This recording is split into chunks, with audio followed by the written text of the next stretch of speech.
Shalom saudara terkasih dalam Tuhan.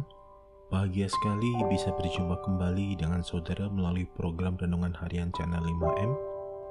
Doa dari saya senantiasa menyertai kehidupan saudara dan seluruh keluarga, sehat selalu dan senantiasa aman dalam perlindungan serta pemeliharaan Tuhan yang ajaib. Sebelum kita mendengarkan program Renungan Harian ini, mari siapkan hati saudara, kita sama-sama berdoa. Bapa kami yang di surga, dikuduskanlah namamu, datanglah kerajaan-Mu, jadilah kehendak-Mu, di bumi seperti di surga. Berikanlah kami pada hari ini makanan kami yang secukupnya, dan ampunilah kami akan kesalahan kami, seperti kami juga mengampuni orang yang bersalah kepada kami.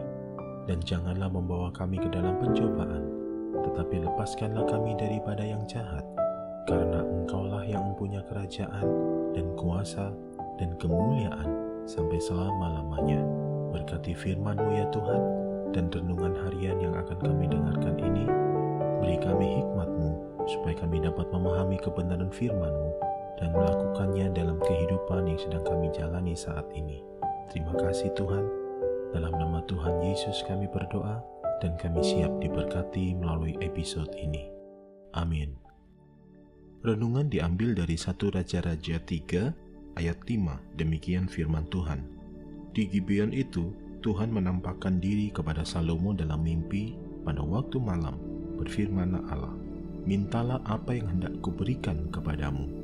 Saudara terkasih dalam Tuhan, siapa yang tidak mengenal Raja Salomo? Dia adalah tokoh dalam Alkitab yang sangat banyak dibicarakan. Alkitab mencatat bahwa tidak ada seorang pun di dunia ini yang lebih berhikmat daripada Salomo. Kejayaan kerajaan Israel menemukan puncaknya pada pemerintahan Raja Salomo, dan banyak hal yang bisa kita ceritakan tentang Salomo, termasuk kegagalannya menjelang masa tuanya. Salah satu hal yang bisa kita teladani dari Salomo adalah ketika Salomo berdoa. Allah sudah memberikan jaminan kepada Salomo dengan apa yang akan Allah berikan kepada hambanya itu. Ketika Allah berkata, mintalah apa yang hendak kuberikan kepadamu. Ada dua bagian utama yang menarik kita bisa pelajari dalam doa Salomo. Yang pertama, ia merendahkan diri di hadapan Allah sambil berkata, aku masih sangat muda dan belum berpengalaman. Yang kedua, ia meminta pengertian untuk memutuskan hukum. Di sini Salomo ingin mendapatkan kebijaksanaan untuk memutuskan suatu perkara dengan benar dan adil. Doanya dimulai dengan pujian kepada Allah untuk semua hal yang telah Allah perbuat bagi ayahnya Daud. Ini sebuah permintaan yang sungguh tepat, dan Allah memberikan dengan limpahnya.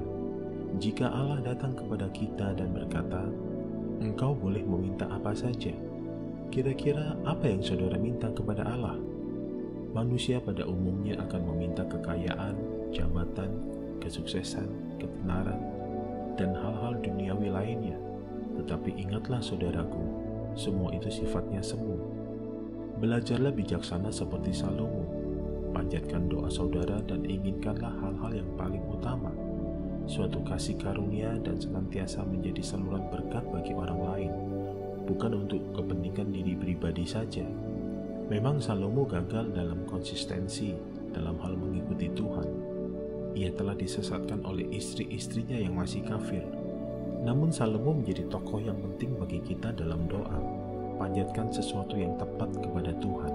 Apa yang saudara minta dalam doa saudara selama ini? Ingatlah, mintalah kepada Tuhan hikmat untuk menjadi seorang anak yang menyenangkan hati Bapaknya, dan bukan meminta hal-hal duniawi. Mari siapkan hati, kita berdoa. Terima kasih Tuhan, Engkau telah mengingatkan kami saat ini atas apa yang harus kami minta di dalam doa-doa kami. Terima kasih Tuhan, ajarkan kami berdoa dengan benar, berikan kami kasih karunia-Mu seperti Salomo untuk meminta yang tepat. Ampuni kami kalau selama ini kami hanya berdoa bagi kebutuhan kami, hanya untuk kepuasan daging kami. Saat ini kami berdoa ya Tuhan, di dalam nama Tuhan Yesus, berikan kami hikmat dan pewahyuan yang daripada-Mu, apalagi dalam situasi dan kondisi seperti saat ini. Hikmat yang akan menuntun, hikmat yang akan menolong jalan-jalan kehidupan kami. Terima kasih Tuhan, kami percaya ketika kami menjalani kehidupan kami dengan hikmat yang daripada Tuhan, maka kami tidak akan pernah salah arah, maka kami tidak akan pernah salah jalan. Kami senantiasa berjalan dalam kebenaran firman-Mu dan berjalan dalam kehendak dan rancangan-Mu yang sempurna, yang agung dan mulia itu.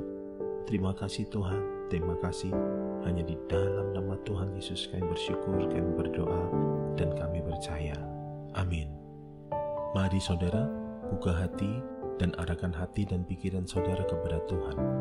Sempurnakanlah episode renungan harian ini melalui berkat-Mu ya Tuhan. Firman Tuhan berkata, segala berkat ini akan datang kepadamu dan menjadi bagianmu jika engkau mendengarkan suara Tuhan Allahmu. Diberkatilah engkau di kota dan diberkatilah engkau di ladang. Diberkatilah buah kandunganmu, hasil bumimu, dan hasil ternakmu, yakni anak lembu sapimu dan kandungan kambing dombamu. Diberkatilah bakulmu dan tempat adonanmu. Diberkatilah engkau pada waktu masuk dan diberkatilah engkau pada waktu keluar. Tuhan memberkati engkau dan melindungi engkau. Tuhan menyinari engkau dengan wajah-Nya dan memberi engkau kasih karunia.